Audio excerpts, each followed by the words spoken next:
Resident Evil 4 is a classic game, but the remake doesn't just hold your hand because it's modernized. Hi folks, it's Falcon, and today on gameranx, 10 things the Resident Evil 4 remake doesn't tell you. Starting off at number 10, how to do a suplex. Leon can pull off all the same crazy moves he did in the original Resident Evil 4, and yes, that includes the suplex. The thing about this move is it's not all that obvious how you actually do it, so it's pretty easy to go through the entire game and never see it a single time. Once you know how to do it though, it's not all that hard to pull off. Unsurprisingly, it works almost exactly like it did in the original. First, you need to reach the castle section, then you have to get an enemy to fall on their knees. This is the really important part. If they're stunned, the move's not going to work. They specifically need to have fallen on their knees, which usually happens when you stun an enemy by shooting them in the leg. The TMP is the perfect weapon for setting this up. Its damage is low enough that it probably won't knock enemies to the ground or kill them by mistake, but once the enemy's stunned, now you have to quickly get behind them and press the melee button. If you're sprinting or do it at the wrong angle, it's not going to work.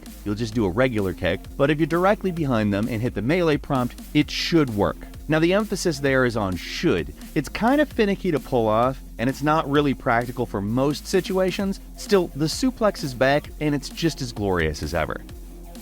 At number 9, there's a pretty great gun to find on the lake. Now in Chapter 4, the village section of this game opens up quite a bit. There's a lot to do, but be sure not to miss this optional gun that with upgrades is actually one of the best weapons in the game. Finding this thing's pretty easy if you know where to look. At the start of Chapter 4, you get access to a boat, and there are a lot of directions you can take, but the spot that you want to be in to get this gun is this dilapidated abandoned ship at the center of the lake. You can actually land on this thing and open up a big chest containing the Red 9, a new pistol that's not super effective at first. It's powerful, but the aiming and handling aren't great, so your first instinct might be to sell this thing off, but believe me, it's worth holding on to. This is one of those guns that needs an attachment to really unlock its usefulness. Eventually, the merchant will start selling the Red 9 stock, which is pretty expensive but super worth it. With this stock, the weapon becomes so much better. The only thing that really needs to be improved at this point is reload speed, which is painfully slow if it's not upgraded once or twice. With the stock, this gun goes from a kind of cool novelty to a real workhorse, so just store it until you can actually get the necessary upgrades. You won't regret it. At number 8, the dog returns. Remember the dog you can rescue at the start of Resident Evil 4? It's back, but it takes a little longer for it to actually show up in the remake. Instead of finding him right at the start of the game like the original, this time it shows up outside the chief's house at the start of Chapter 3. Unlike the original, where it was basically impossible to miss, it's actually pretty easy to miss him unless you listen closely and hear him yelping after exiting from the front door of the house. The direction you're supposed to go is directly ahead, but to help the dog, you gotta turn around and go down the path beside the house. If you've never played the original and don't know what the point of this little optional encounter is, I won't spoil it. Just know the dog will remember what you did for it, so it's absolutely worth taking the few seconds to save him. At number 7, struggling with requests? Check the map. One new feature to the RE4 remake are these blue requests, these little notes that randomly appear that give you little side quests. They're usually something fairly basic, but the rewards are substantial. Spinels, which can be used to unlock equipment, and upgrades from the merchant. These are worth taking the time to do, but some of them can be a real pain in the butt, especially in a request titled Destroy the Blue Medallions. For these, you need to break a certain number of targets in a given area, and even though they're bright blue and easily stand out in the environment, finding them all can still be pretty annoying. So make it easier for yourself and check the map. The map in this game is actually incredibly thorough. It doesn't just tell you the layout of the area, it actually shows treasures, locks, and most importantly, at least for our purposes here, the blue medallion locations. As long as you've been near one of these things, they'll show up on the map, which makes it way easier to pinpoint the exact location where they're hiding. They can be pretty devious with hiding some of these things, so if you're struggling to find them, seriously, just use the map. It'll save you so much time. At number 6, there's plenty of little things to shoot for ammo and treasure, other than all the obvious stuff to shoot in the environment. You know, usually anything with a splash of yellow on it. There's also a lot of other stuff that's relatively easy to miss that you can shoot for some free resources. Like the original Resident Evil 4, most animals don't drop anything when they die, but if you shoot the crows, they'll always drop some kind of resource, either gunpowder or ammo or something like that. And these birds are everywhere, so if you're not picking them off, you're potentially missing out. Another easy to miss thing to shoot are the birds' nests. They're pretty tough to notice in this game, but you can see them up in trees and shoot them down, and they'll give you some pretty good free stuff. One thing you'll definitely see that can be broken are these silver containers hanging around in various places. If you break them, they drop treasure. They're basically this game's version of the shiny spots from the original RE4. They're just a lot harder to notice. The game never really explicitly tells you about them, but you will figure it out eventually. The main reason I bring them up is because of these two tricky little puzzles near the start of the game. One thing that's burned in the memory from OG RE4 is this well, where if you try to shoot the treasure, it'll just fall into the water and be lost forever. What you're supposed to do is shoot this wood stopper, which causes the well cover to block the well hole, and now you get the treasure. The remake pulls a fast one on returning players, because this puzzle normally shows up in the farm area, and it's different. In the remake, the treasure's hanging off a little windmill. The trick here is that you have to shoot it so it doesn't drop the treasure into the well below. It's not hard, but if you're not paying attention, then that reward is gone for good. The funny thing is, the puzzle from the original game does show up, it's just in a new location. You can find it in the area between the abandoned house and the church, the place where you go through after using the bird emblem. It works exactly the same as with the original game, so just remember, don't shoot the treasure first and you'll be fine.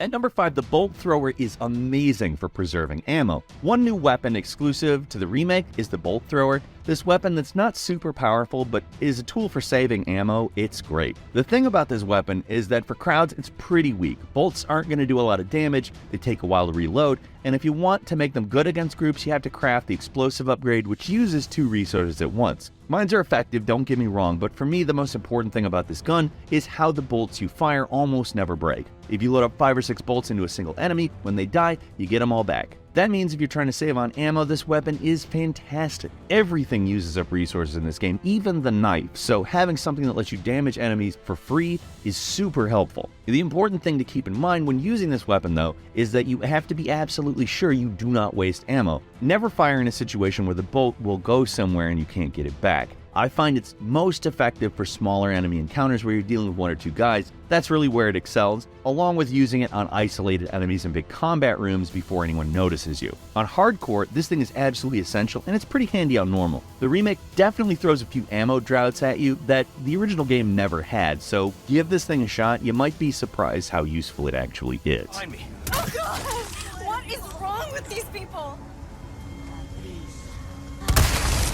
Twisty son of a... At number 4, just buy the Broken Butterfly. If you played the original, it got burnt into your brain not to buy the Broken Butterfly because you get one for free in the castle. That's not the case in the remake. There's a really similar location. You might think the game is hiding the weapon, but it's actually hiding another treasure, a regular treasure. So don't be like me and wait half the game to buy the Magnum. Just get it when the sale first pops up, and yeah. Also, the free rocket launcher is not in the same place either, so this game's just really stingy with the weapons. If you want them, they're gonna cost you. That's that. If you want a fighting chance out there, you best tune up your kit.